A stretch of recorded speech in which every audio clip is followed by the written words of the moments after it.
All of the classes we have recorded, and they are online. If you just go to keyministries.net, go down to the previous classes and you can find them. Okay, tonight our guest presenter is Mr. Steve Sisson. Those of you that are part of the Missionary Church will recognize Steve as the director of Missionary Church Investment Foundation.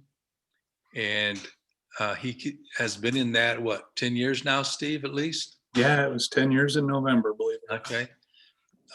Anyway, when we were looking for a new director for that investment foundation, we interviewed a number of guys, and Steve really rose to the top. He was certainly my choice for the position.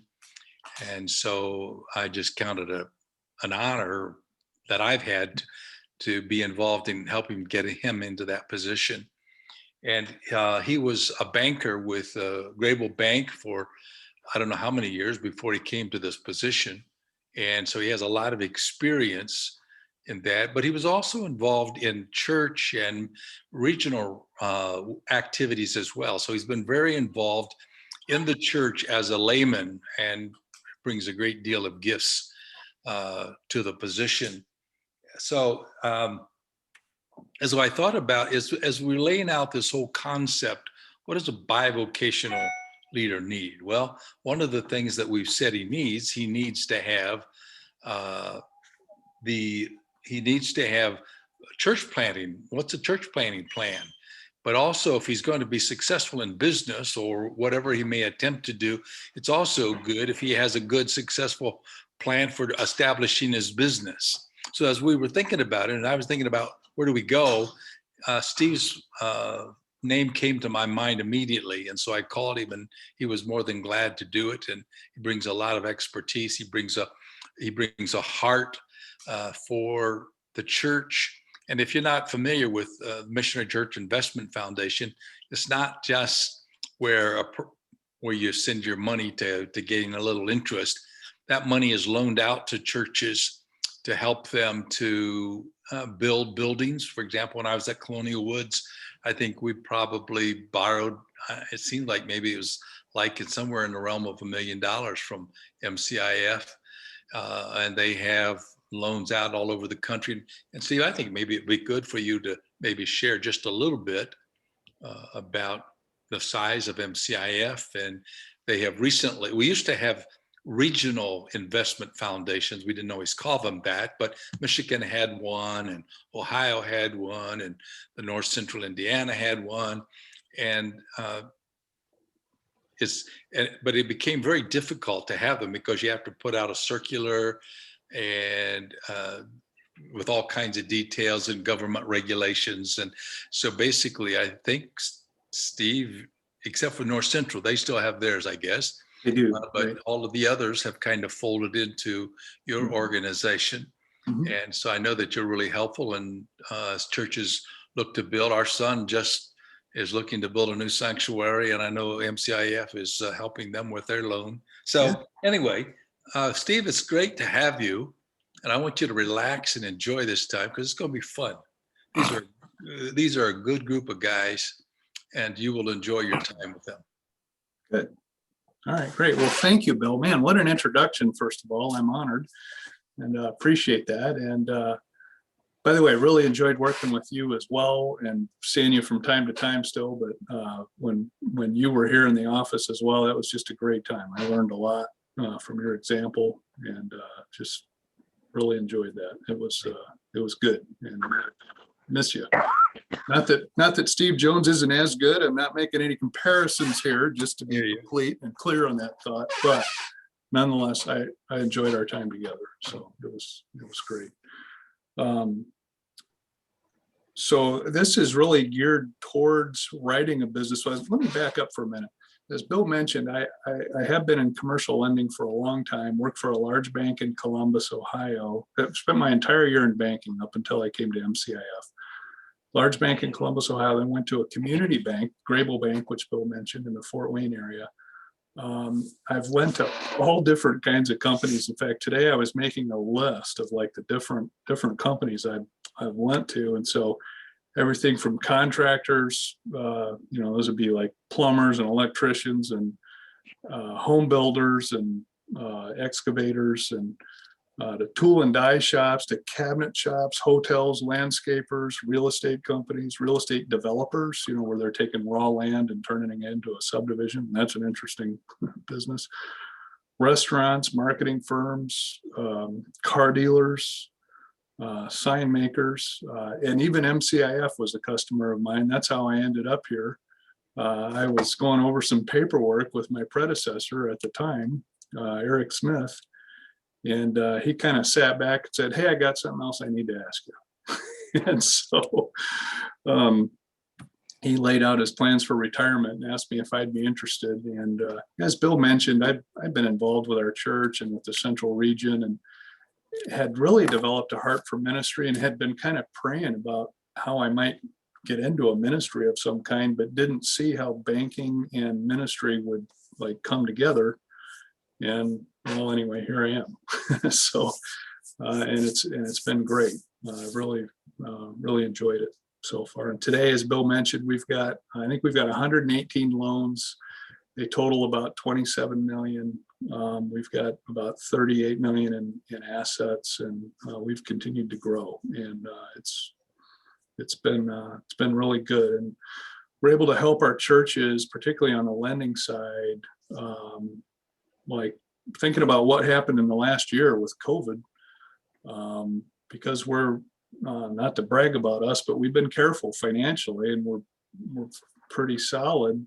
And because we're not motivated by the same ways that a bank is, we can be flexible. So we allowed a lot of churches to defer their payments, especially while they were closed, or pay interest only, or we're able to be very flexible, which is a huge help for them to not, in addition to the pressure of the pandemic, having a banker breathing down their neck, threatening to foreclose because they're behind on their payments because they don't have any income, because nobody's, it's been disruptive. So anyway, all that said, I really enjoy what I'm doing, and I've been having a lot of fun and expect it to continue. So not every day is fun, you know how that works, but most of them are. It's been rewarding. Okay, so we're gonna talk about a business plan tonight. Let me ask, has there ever been a church that's defaulted on a loan that you had to foreclose on? No, we have never foreclosed. We've been in existence since 1958. Never written a loan off. We've had some where we've had to be, pretty flexible and work things out. But no, we've never written off a loan. So, and I think that's an amazing thing, since you said it back in the 1950s. Yeah, it never had to close a loan out. So like that. So that's, I'm hoping it doesn't happen on my watch, that I'm not the yes, first. Yes, but to think of that, Yeah, and right. that's wonderful. Praise the Lord. Okay, I'm sorry. I just wanted to throw that in. All right, thank you. So I've looked at a lot of business plans, and I actually, what I'm going to do tonight, what I'm using for my notes, is an outline of a business plan, and I can provide that to you. I'll put, remind me, maybe when I'm done, I will put on the chat, if you guys can all find the chat screen. I'll put up there a couple of websites where you can go and download templates for a business plan. But I'm using an outline from an organization called SCORE, Service Corps of Retired Executives. Great organization. It's literally retired executives that volunteer their time to help businesses start and coach and help them solve problems and things like that. It's a really good organization. Anyway, I'm using their outline. Steve, let me just interrupt. Yeah. Because we do have most of the guys that are on here are in business somehow. Uh-huh. And I have heard it said that a good thing for a business to do is maybe go in and sit down with a banker, even if they're not necessarily wanting to borrow, just to get advice on setting up this business plan. Sure. Is that true? Yes, they would at least they would ask you some questions. They would at least help you think through some things. It would be a good idea. It's highly likely actually that they would point you to maybe a local organization like SCORE. They have chapters all over the country, or there's usually like a county economic development organization wherever you live, usually, not always. That may help you, but yes, they will help you. They will certainly be able to help you think through a lot of things, because every banker, especially if they've done commercial lending, will have read through a lot of business plans, Okay. and they'll kind of have some ideas what to look for. Yeah, definitely. Yep. Yep. And so, but also if you're looking for, if you need a loan to do your, to start your business or to operate it, you're going to need to give him or her a written business plan. They're definitely going to want to see that. And so that's one of the other things. This will help with that. Or an investor, if you're looking for somebody to invest. I realize maybe not all of you are looking to do something on that scale, but they would also want to see some clear information that's credible, that knows that you've thought through some of the potential problems and risks, and see how you're going to deal with those things. So definitely, but mainly this is for you to just help you think through and articulate, like what are the possible weaknesses or threats or problems? What are they? Because you got to think through all this stuff, and how are you going to market and sell whatever it is you're selling, be it a product or service.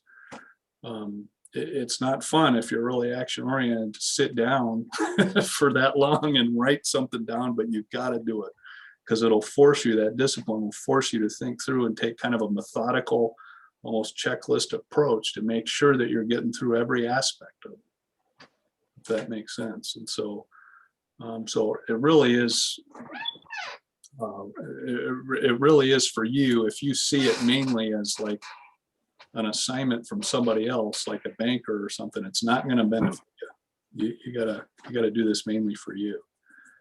If that makes sense. So, all right. So I'm going to charge ahead here.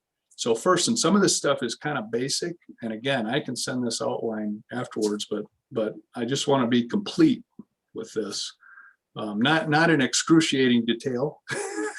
I'll try to keep it moving and keep it high level, but I do want to be complete and thorough. So first of all, you got to think about some basic things like you would with any business or organization or company, like what's your mission and what are your values and what's your vision for it.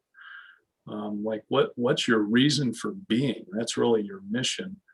And you want to get that down to a couple sentences. And I'll tell you why that's important. Is that could be very well your lead in with customers. Like, hey, I'm Steve Sisson. I got, whatever business, and here's why we're there.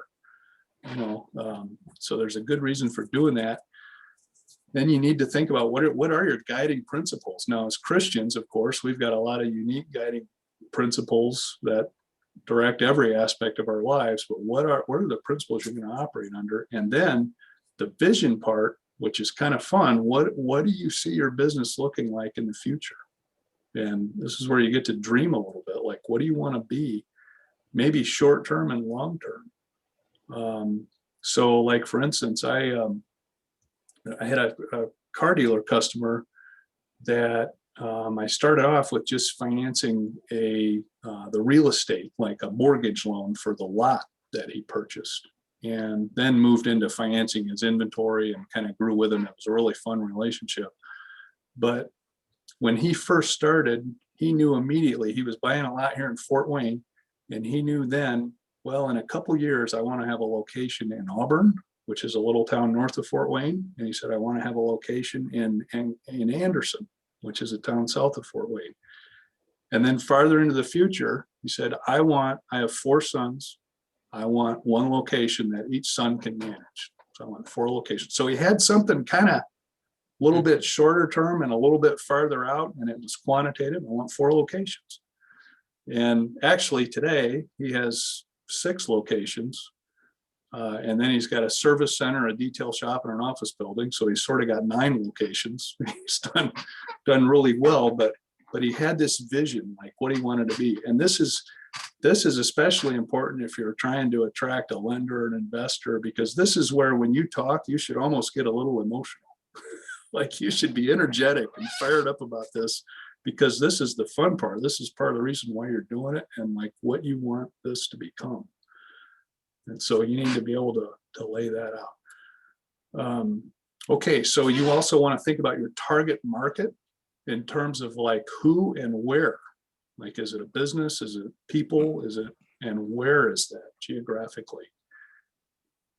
And then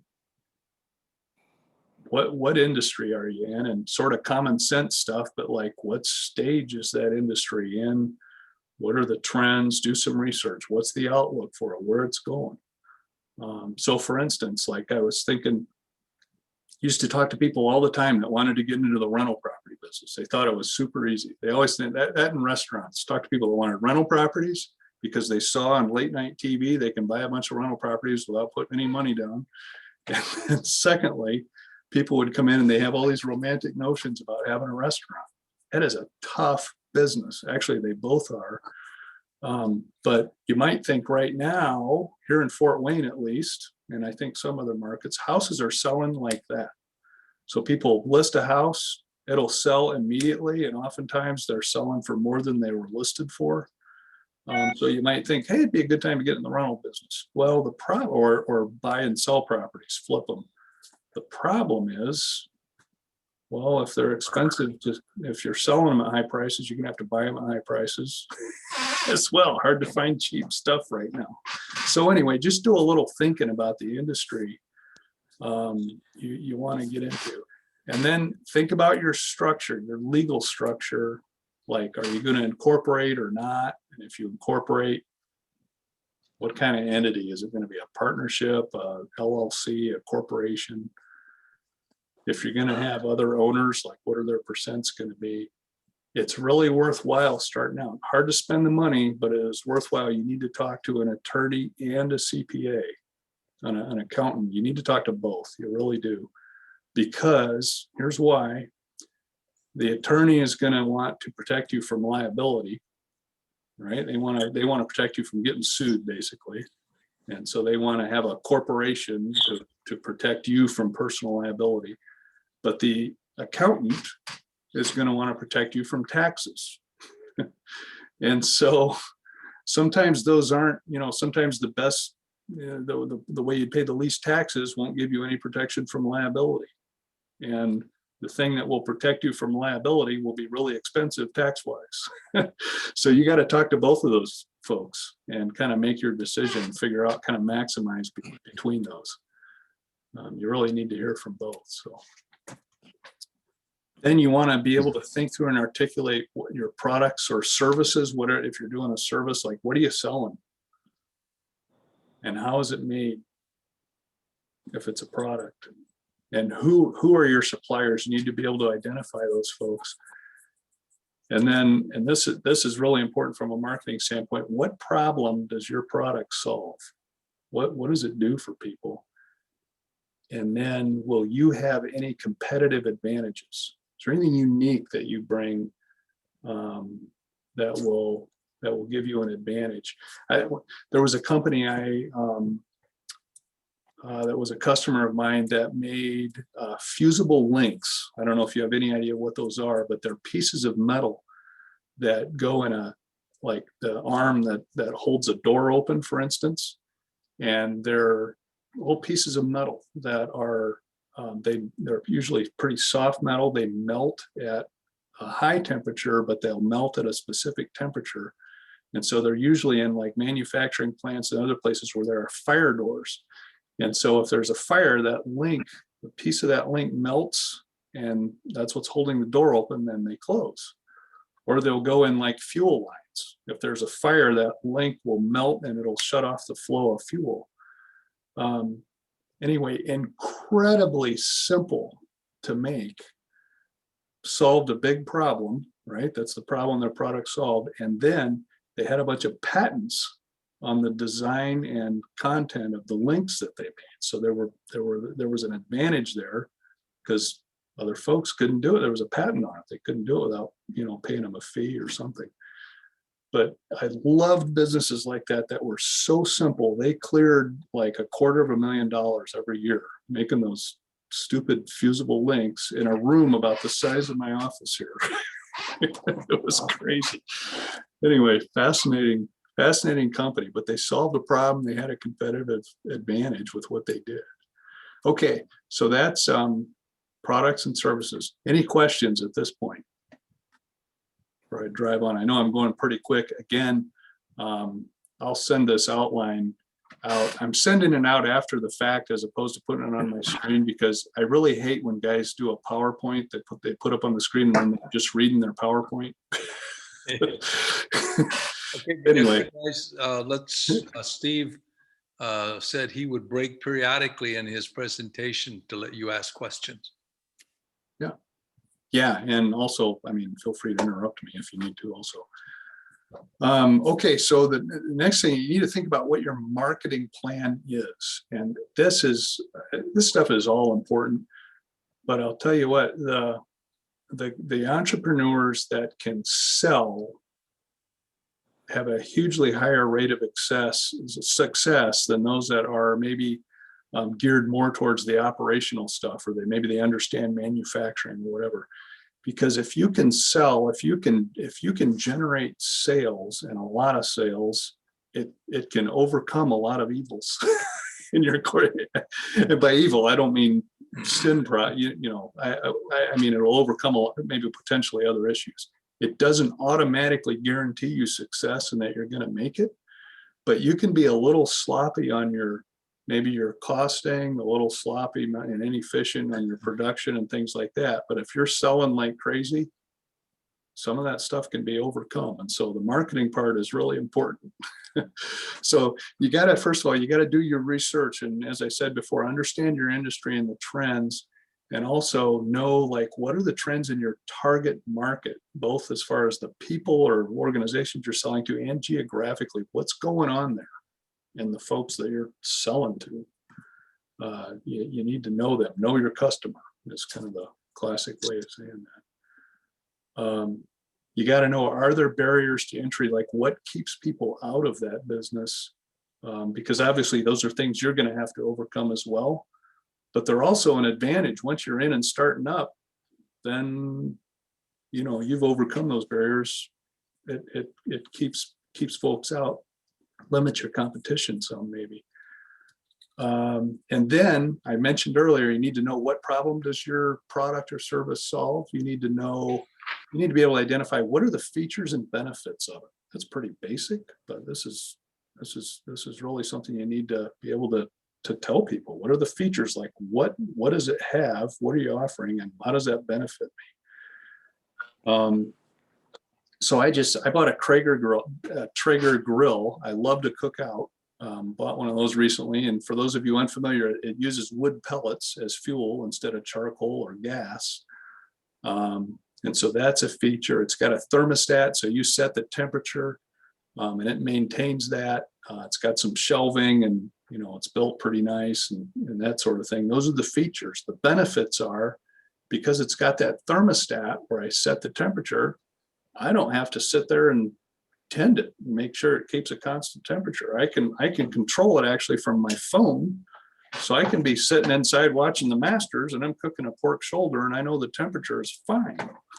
I don't have to be out there messing with the vents or anything like that. It's great. So it's got some storage in the cabinet. It's built well, it'll last long. So those are like the benefits. It's what it does for me. Then the other thing you need to think about is, what are you doing after the sale? If you're selling a product, is there going to be a warranty, some kind of service contract? Do you support it? Do you guarantee your product or what you're doing? What do you do afterwards? That's one of those things that can bite you if you haven't thought it through, and might not provide profit, but it sure can provide some bad word of mouth and lose some sales for you if you don't take care of folks afterwards. So got to think about what you're going to do there. Okay, then continuing with this marketing plan, who's your target customer? So remember, they could be individuals or other businesses. Like, so it's all that demographic stuff. So if you're selling to people, what's their typical age going to be, and gender and location, and how much money are they going to make? What's their education level going to be typically? Or what kind of jobs are they going to have? That sort of thing. And then if it's a business, of course, you want to know what's their industry, what size of companies are you marketing to, where's their location, what's their life cycle stage, that sort of thing. By life cycle, that's you guys may all be familiar with that, but you have these life cycles of businesses where they're maybe maturing, growing, or they may be growing like crazy and new, or they're mature, or they're maybe dying. And I had a customer who made stamps, rubber stamps, where you ink pad and stamp stuff. That would definitely be a mature business. And so they were trying to find ways to diversify because they wanted the family to continue to own a business. And man, I mean, there's still some use for stamps, but not much. It's definitely not a growing industry. So anyway, you got to know about the businesses you're going to sell to. And then competition, of course. Who else is doing what you're doing? Hopefully nobody, but there's probably going to be someone. And who are they? And you need to be able to clarify, how are you different or better than they are? Hopefully both different and better. But had a customer called System Science Institute that how when you talk to some people, like, you can just tell, like, this guy's got an IQ of like 900 or something. Like, you can just tell they're just brilliant. So there was this guy that made they did cutting tools, and so these would basically go by tools. It's basically like the blade or the cutting part of a tool that would be replaceable. These tools would go in, like, if they were going to a woodworking company that made molding, this would be the actual, like, cutting edge of what would go into the router or whatever would shape, like, that piece of wood into a baseboard or a cove molding or something like that. So they often had, like, diamond or boron or something like that mixed into these little pieces of metal that would go into a blade. And he would buy, and those were all made on computer controlled machines that cut out these blades and stuff. So he would buy these cheap old machines and then strip the computers out of them and put in a PC. He would write all of the programming himself. And so he had virtually no overhead on this machinery. And then with his labor, he would hire usually women he had a very specific target. Now, you can't discriminate, so he had to be careful, but he would try to find, he liked to hire women who were married and had kids and that wanted to work during school hours. They wanted to come in after their kids went to school. They wanted to leave in time to be there when they got home. And he said they were incredibly productive. They worked hard. They were smart. They loved being there because they had this job that just fit perfectly for them. They were part-time, so he wasn't paying benefits in most cases. And so he had a huge cost advantage over his competition because he had cheap machines because he did all that work himself. He had pretty inexpensive, reliable labor. So he could sell pretty cheap, gave him a huge advantage. So that was one way he differentiated himself from his competition, was through how he, like, produced and the kind of people he hired. Okay, then you got to think about specifically, how are you going to market? Like, what's your media going to be? Like, are you going to print stuff? Are you going to advertise online? You're going to over the radio? What are you going to use? And then kind of think about, what kind of image do you want to portray when you do that? And do you have any branding? Like, is it worth, like, there's a lot of folks around that are like one person operations that will help you, like, lay out a logo or something. I've seen some self-done logos that they really should have spent a couple $100 and had somebody do something for them. It's kind of worth it because it is the image of your business. And then kind of think about a budget. How much you're going to spend, both maybe startup, both like kind of getting up and running with this stuff initially, and then also as you think, and we'll talk more about this later, but as you think about your finances in the future, what do you think you'll need to spend on an ongoing basis with that sort of thing? I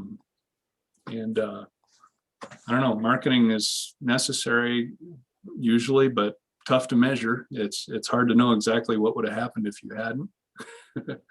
But other than just in general, people seem to feel it helps.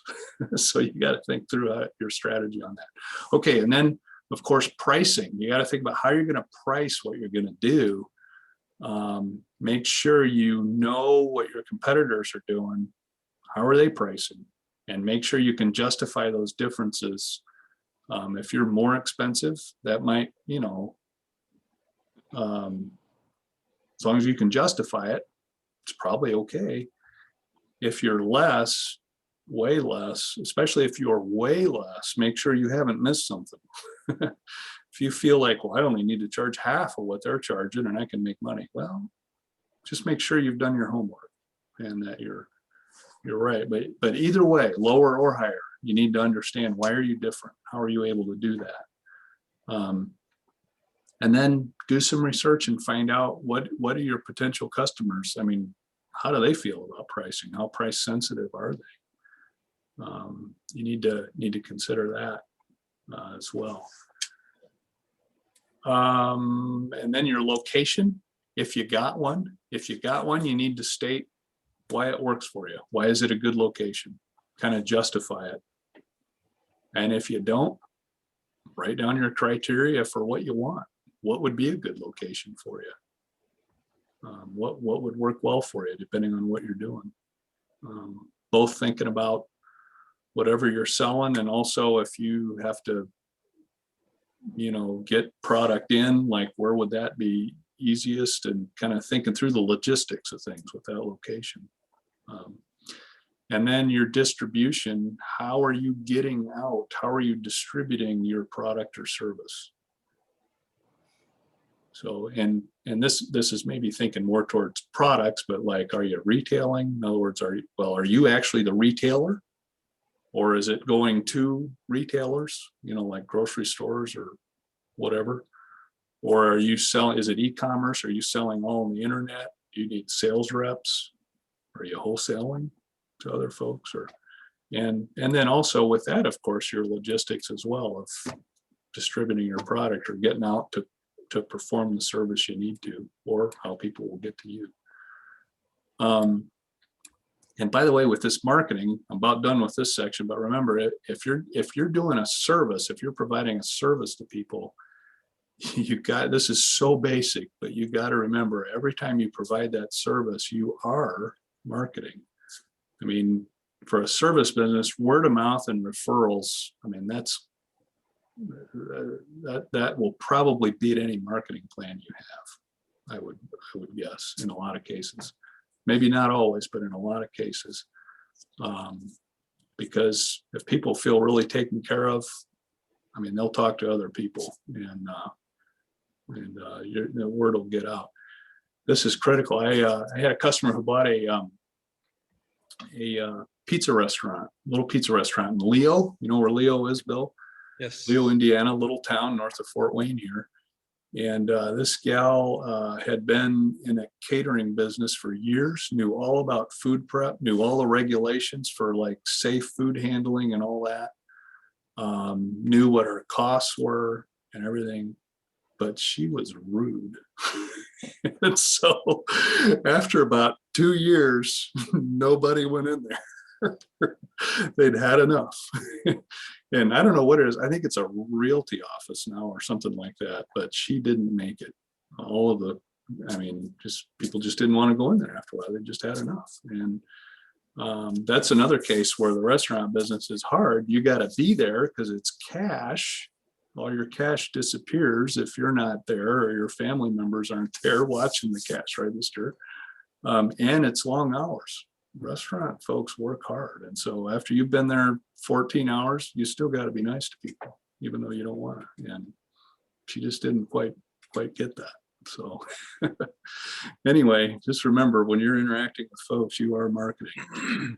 Okay, so then you got to think a little bit about your operations. And so that involves like production. Again, this is more like product stuff, but how are you going to make this, whatever you're making? What are the methods? How is it done? What equipment do you need? And what are your costs? Not just of the equipment, obviously, but of your raw materials and things like that. Like, what's that cost to get that? I had a customer also that made egg noodles in literally a little mom and pop operation. They produced egg noodles and sold them through grocery stores and other retailers, few like of the larger convenience stores and things like that. Well, they didn't really have all of their production methods like written down. Like, it was up here with a couple of their employees, and one of them left, and they had huge problems. They would make, so when you make noodles, of course, you're mixing eggs and flour and so forth, rolling it out. This is an oversimplification, but rolling it out and then cutting the noodles, and then they would hang them to dry. And they couldn't get the humidity level right when they were drying them. And so they would, after they were dried, the noodles were then packaged and sent out. So they're sent to a distributor, and the distributor delivered them to the grocery store. By the time they got to the grocery store, the noodles were about that long. And they had a bag about this big, and they filled up about that much of the bottom of the bag. And so they were selling no noodles for a while until they could figure that out. How do they get the humidity level right? So you got to know that operational stuff, and it's really good to write that down and just make sure you understand that and all the aspects of it. You got to consider legal stuff. Like, do you need any licenses or permits or things like that with what you're doing? Talk to your insurance agent. Like, what kind of coverage do you need for what you're doing? Are you going to apply for any patents or trademarks? Things like that, if you've got something really unique that you're going to make. And then also, you got to know what are the regulations. Bill mentioned MCIF. He used the term called an offering. We have to do it's about a 70-page document called an offering circular. When you sell investments, you can't just go anywhere and have at it and get people to send you checks. You have to, there's a process. Like, we have to register in every state where we offer investments. We have to go through their state regulatory folks. We have to provide certain information. So we're regulated, and a lot of industries are. And so you got to know both, things like, if you've got employees, what are the labor laws and regulations where you are? Are there any environmental regulations, things like that, health things with the local Department of Health? You got to be aware of that stuff and do some research. If you're going to have folks working for you, obviously you need to know how many, how skilled or trained do they need to be? How will you train them? What are you going to pay them? What's their pay structure going to be? Are they going to be salaried or hourly? Got to think about that sort of thing. And then inventory. If you got a product, like, what is it? And then how much do you need on hand? And how quickly will that turn over? And how long does it take to get it? That's a big deal with the term as far as the amount of cash you'll have tied up in that business. Because if you've got inventory, that means you've probably paid for it. You might have bought it on credit or something, but you've paid for it and haven't sold it. And so that's cash you've invested. And so obviously, the faster you can turn that over, or the lower amount you can keep, the less cash that's going to soak up. but it's a necessary thing. And you got to be aware, like you got to be able to monitor, like if you've got multiple products, you got to know like what's selling and kind of develop a system for forecasting or figure out. You got to be careful about taking risks. There, in the late 80s and early 90s, I don't know if there was a technology where like Reebok and Nike figured out how to do it or what, but they started making these colored leather sneakers, like bright colors, you know, yellow and bright blue and orange. Orange was a big deal for a while. And a lot of that stuff kind of, instead of just the black and white, a lot of stuff kind of came and went. In the, I think it was the early 90s, at the bank I worked for over in Columbus, Ohio, there was a company that I can't remember what the deal was with them.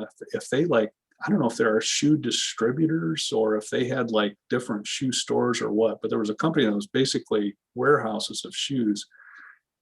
And like 30% of their inventory were orange Nikes. That was a big deal for about 4 months, the orange Nikes. And so they, nonetheless, they had a problem because they didn't think, okay, before we load up on these orange sneakers, how long is this going to last? And, you know, you can't predict the future. Only God knows the future, right? But still, you just need to be monitoring, like, before you take a big risk with your inventory.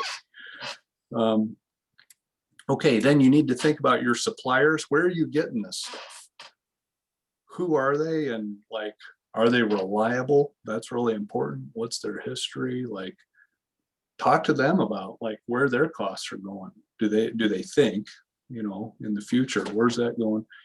What kind of credit terms do they offer? In other words, will they give you 30 days to pay?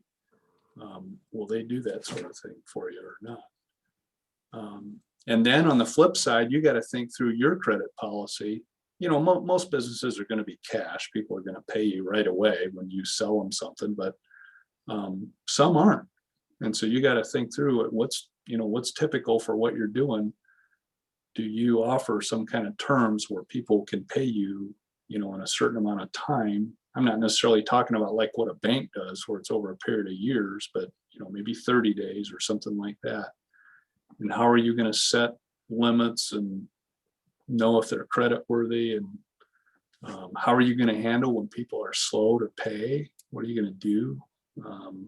Better to think about that up front and have a plan. Okay, so let me pause. Any questions at this point? Raise a hand if you do, because sometimes it takes time to get to the mute button.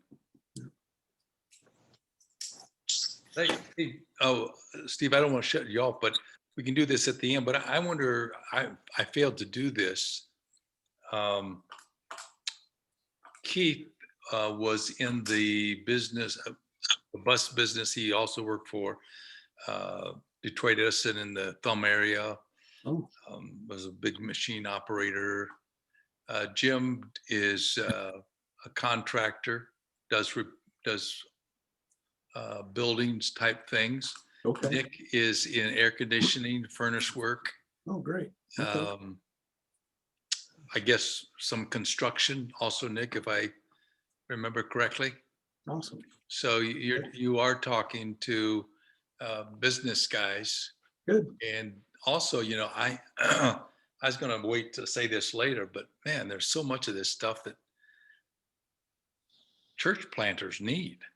Yeah. I mean, they can take a lot of these same principles and say, you know, okay, what is going to be my market? Definitely. What am I going to offer? How is maybe what I do a little bit different than the guy down the street? So there's so much of this. I'm just thinking, whoa, this is great. Yeah, I agree. It's adaptable to other things, no doubt about it. Yeah.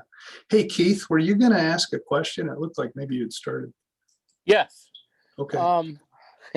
This is kind of, and I may be looking at this in the near future. Okay. How do I present a ministry to a money people as opposed to like, I don't have a product to sell necessarily other than salvation. That isn't all bad, but they're not interested in that. You and I are interested in that. Yeah. What do we do to get them to understand that we're in it for the long haul, we're for real, but we don't have a lot backing us up. Like right now, I'll be honest with you, our receipts, and they're pretty good. We had a church until COVID of about 200 people, and 200 people, we actually paid the bills, and was able to give away $10,000 to missions every year. Wow. I'm pretty impressed with that, but a banker may not be. Mm-hmm. How do I sell that to a banker who's not a believer? Well, first of all, what would you need to borrow for? Well, right now we've got we are using the park facilities with the park's blessing. Uh-huh. We actually had outgrown that, and until the COVID hit, and we've been looking around at churches to rent, churches to buy, and literally, and I know it sounds kind of crazy, but I was looking at, don't mind me, I got a little bleeder here I'm going on with. I was looking at a Seventh-day Adventist church to possibly rent on a Sunday. But it takes money to do that. So what do you do? What do you do for these people? And I mean, there's going to be some Sundays when you're going to have a fantastic offering, and then the next couple Sundays, your offering might not be so good. Sure. All right. So two things. First of all, you got to find the right, banker. Some banks will, which you're only going to know by just getting out there and talking to them. Some Right. banks will avoid, as you probably know, lending to churches. Yes. In fact, some banks, as a matter of policy, will not lend to churches Right. because they are scared to death. They are convinced that if they get a church building back, they'll never be able to sell it. The community's going to Right. hate them because they foreclosed on a church. But Yeah. in reality, and I was lucky in the community bank I worked for, we loved lending to churches. It was actually selfishly for the bank. It was a good business to be in, but plus there were a lot of Christian folks at the bank and on the board. So Okay. if you can find, probably going to be a community bank that is open to it, first of all. Okay. But then what you need to do is you need to point to like the stability, like here's what we've got historically. Like you need to go Right. back over, a couple of years and just show overall over those, 1 year periods, like last year and the year before. Here's what our income was. Here were our expenses. Here's the excess we had that we were able to give away. Right. And so forth. And then you're also going to have a down payment. Like they're probably not going to be willing to finance more than 75 or 80% of the cost of that building. Okay. And that makes sense. Yep. I can send you, actually, if you want to send me your email through the chat, this might be more than you wanted, but MCIF hired an intern from Bethel last year, and we had him do a research project for us to call other organizations and banks and list, like, what are your criteria for lending to churches? Yes. So I'd be glad to send that to you. I mean, there's nothing confidential about it, I think so. Okay. Hey, Well, hey, Keith, I don't know if you can get that to him, but hey, Steve, I will copy on a text his email for you. Okay, sounds good. Okay. That's great. Is that okay, Keith? yeah, that works great. And I Okay. appreciate that. When I was working for Edison was a little bit different deal. I actually bought a couple of pieces of equipment. You're going to love it. I got the plant to buy it as opposed to the company. And I saved over $100,000 on each piece of equipment. Wow. And the vice president wanted to know how in the world you do that. And me being the kind, gentle person I am, yeah, right. Anyway, I said, maybe it's because they're not giving me a month-long vacation in the Bahamas for each year And the guy that was buying equipment just about swallowed his teeth, you know. But the truth of the matter is, I mean, I got a bucket to bumper warranty on each machine for, it was over a year, or it was 2 years on each one. The only thing we had to put in it was diesel fuel. They paid all the costs for the oil changes. The only thing we had was labor and diesel fuel. That was it. Wow. That's great. Yeah. So it can be done. But, you know, I've never done a church thing before. I was always very happy to help a senior pastor with busing, and God said, no, you're going a different direction. Thanks a lot, Lord. Okay. So, you know, we're learning. Yeah. Interesting. All right. So next you want to think a little bit about organizationally, like, and again, this might be bigger. This is kind of again, this plan is like for multiple scenarios. So this is assuming there might be other folks working with you, but like what experience do they bring to the table, a little biographical stuff in there. Right. And then also things like if there's some gaps, like as you think about what are the skills and things that you'll need, if there's a gap, how do you fill that? Right. Like that's even true ongoing, like if I don't understand finances, how am I going to get somebody that does, you know, that sort of thing. And then in your plan here, you'd also want to list who are your advisors, like your attorney, your accountant, Okay. who's your insurance person, advisors, Right. mentors, that sort of thing. Okay.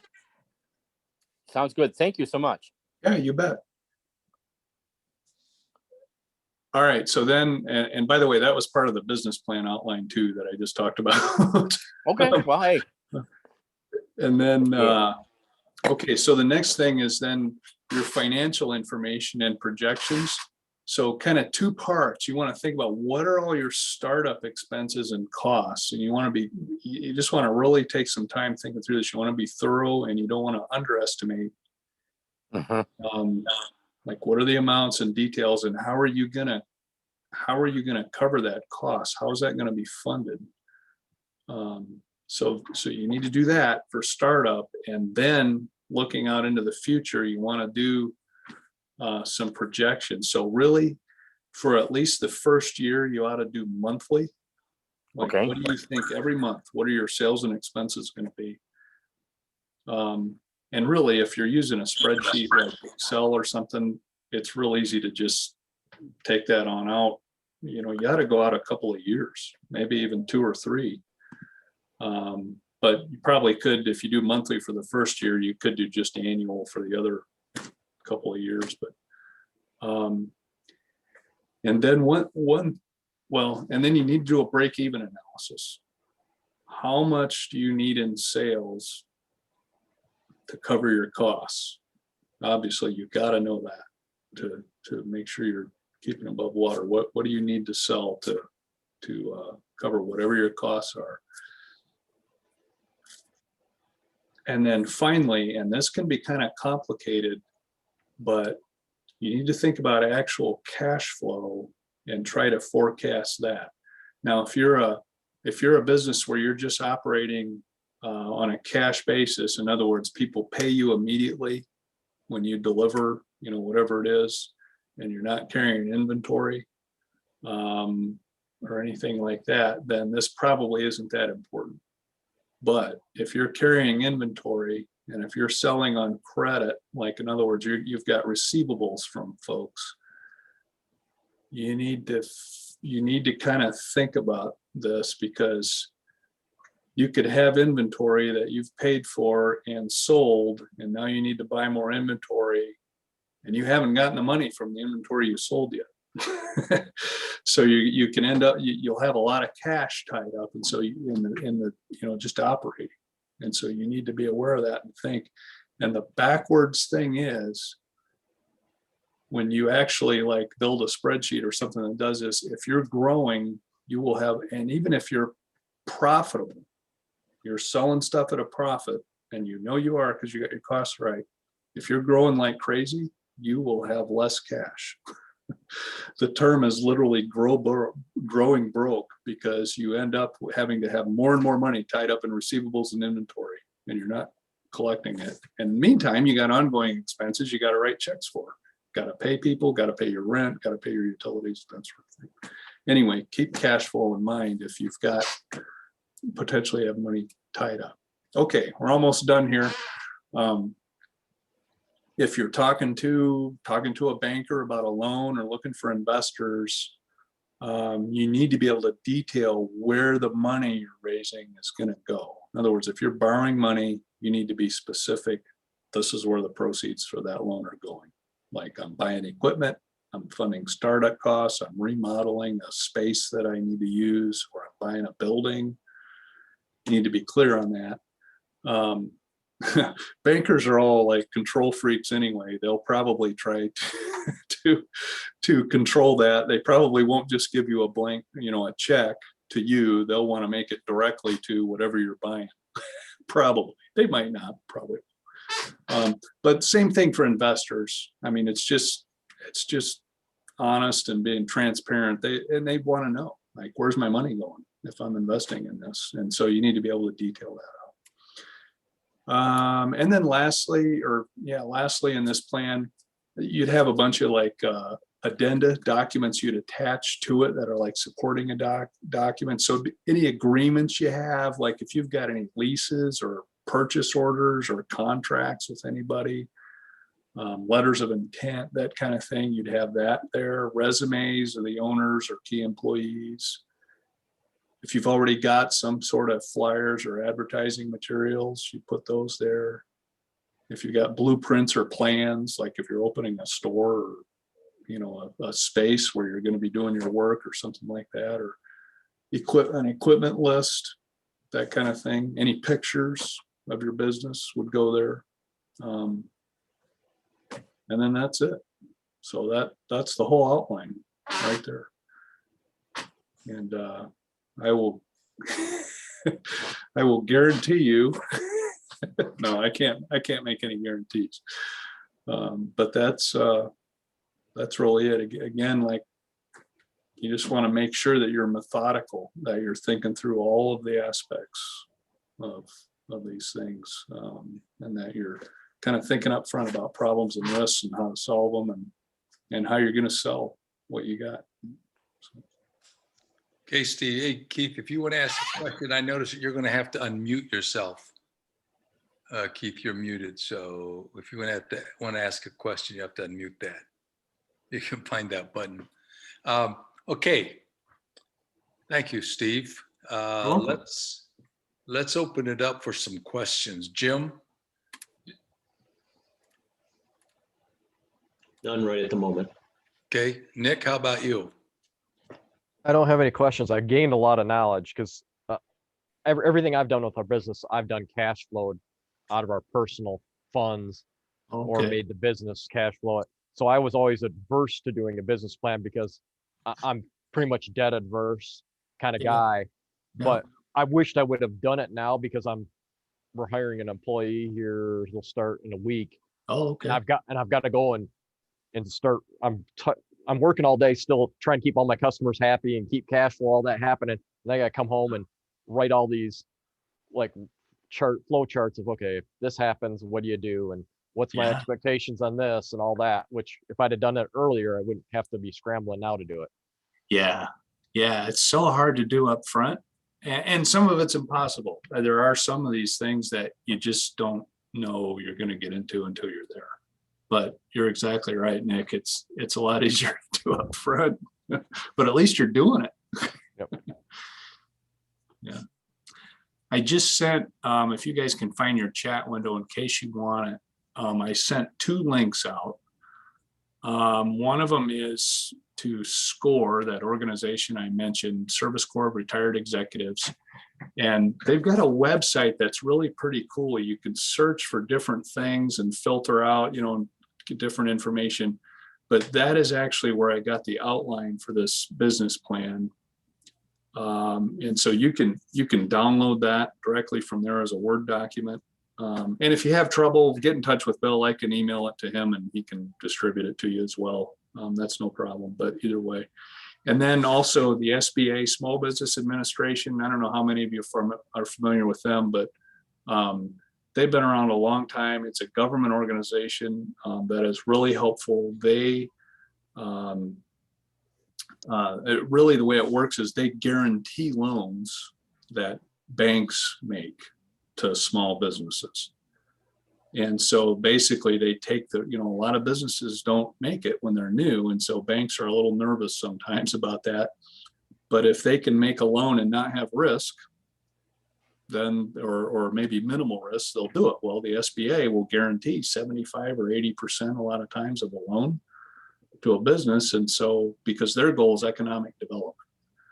So anyway, SBA has a lot of resources on their website for new businesses and small businesses. And so there's a link there.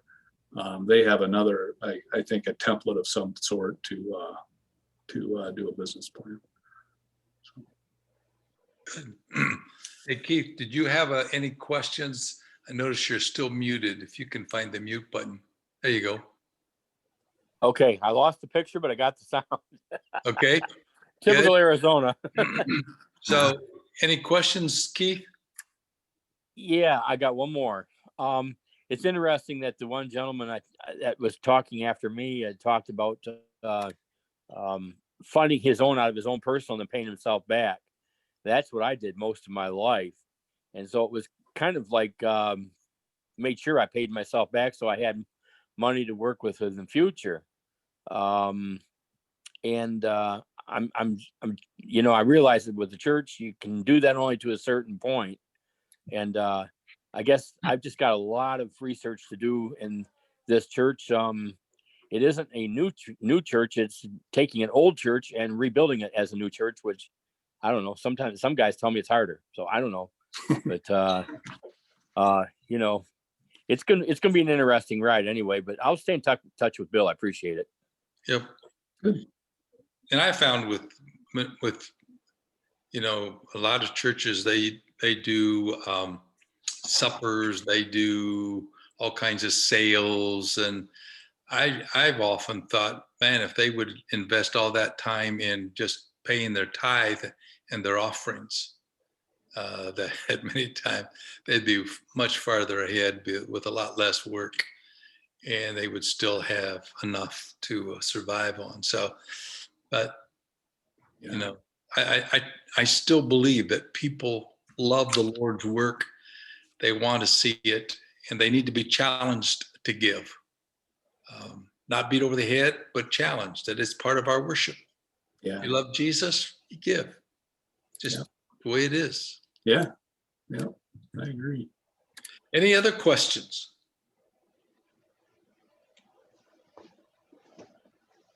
Well, Steve, this has been really enlightening and helpful. Good. I really appreciate it. And, that's not really, I'm not looking to do that. I start a business, but obviously, being involved in church work it's not a business, but we need to use some good business principles. Yeah, I agree. Some of that organizational stuff still applies, and a lot of it's adaptable. Yeah, absolutely. Yep. And much of what you said is so applicable to church planting and just the work of a church to find out who they are and where they're headed. So good. Great. Okay. Any other thoughts? So I have a question. Yes, Jim. Steve, can you give us a couple of your experiences with this kind of material that you've shared with us, how it relates to some ministries or churches who needed to have these kinds of things in place in order to fund a new building or a new ministry endeavor, etc.? Sure. Well, I would tell you, first of all, that like if you're working with a bank or even with us, like they are going to ask some questions. Like they want to know, like, so what's your plan?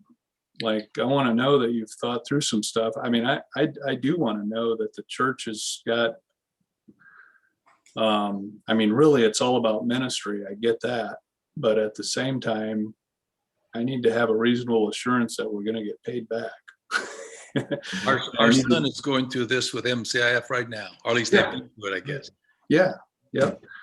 And so I need to know that the church is reasonably organized. Like when you get up to the size where you're borrowing money, there just has to be some of that. Like I need to know both. Are they an effective ministry that's reaching people for the Lord, telling them about Jesus? And obviously that's critical because it is a ministry. But then also, are they good? To use a biblical term, are they good stewards with what they have? In other words, are they going to be able to manage the resources? Really, we're talking about money here. We're talking about finances in this case. Are they going to be able to manage their resources well enough to repay? Can they budget? Are they aware of what their expenses and costs are? Are they tracking them? Do they do some sort of financial statements? Those sorts of things. And then some of the things that Bill said applies, like maybe on the marketing side, if you will, like who are the people they're trying to reach? Who are they trying to target? Hopefully all that stuff, if they're needing a building and space, hopefully some of that stuff is, probably already in place and being practiced to some extent. So, does that help? Oh, yeah, it And- does. Thank you. And I think, for MCIF, they also have to be concerned, not only you want to make sure the church can pay back, but they have investors that they have to pay a certain amount of interest. So they can't be losing money at the same time paying back investors who've invested in MCIF. Right. When they want to withdraw their money, that's their money that they invest with us. It's still theirs. It's not a gift to us. It's like an account. And so if we get into a situation where say we had made a bunch of bad loans, which we haven't done, and couldn't pay them back, man, that's going to be a problem because everybody's going to know I lost my money with MCIF, So we do have to be, while we are easier to work with than a bank, we understand ministry and get it. We have to be very, very careful. Thank you. Yeah. Any other questions? I just was thinking when Steve was talking about the finances, the stewardship, but I go back to a lot of churches, I think plants fail because they didn't take into consideration how much manpower they're going to have to give out or is required. If they don't go in thinking, I need to say no at some point so I can get some rest so that we can keep this on for the long haul. You can't put 120-hour weeks in for 4 years. It's not sustainable. No, that's exactly right. Stewardship really does. I was kind of hitting the finances, but you're exactly right. It's all your resources, be it time, people, whatever. You got to manage that. And you're right. You got to protect yourself. You can only give so much time. Yeah. It's good. Steve, thank you so much Thank you. for being willing to invest in preparation. And thank you so much for sharing such good information with us. We really appreciate it. Thank you. Glad to do it. Yep. Thank Great. you. Thanks, Steve. God bless. You bet. And Thanks, the everybody. class should be online by tomorrow. Carlos does a great job getting them up and getting them online. So they probably will be available tomorrow at keyministries.net. All right, let's pray. Jesus, thank you for tonight. Lord, thank you for those that I think of Aholiab and those that it says, and the Spirit of God was on them for a particular ministry, and that was to help build the tabernacle. Lord, thank you for individuals that you have gifted in the area of finances and the things that Steve has been talking about to help us, help the church to move forward. Thank you, Lord. May you help us to take the things that we've learned tonight and apply them where we need to in our own lives. In Jesus' name we pray. Amen. Amen. Okay. Thanks so much, guys. Thank you. See you Yep, we'll guys. see you next week. Thank you, Steve. Thank you, Bill. Yep. Okay. Thanks.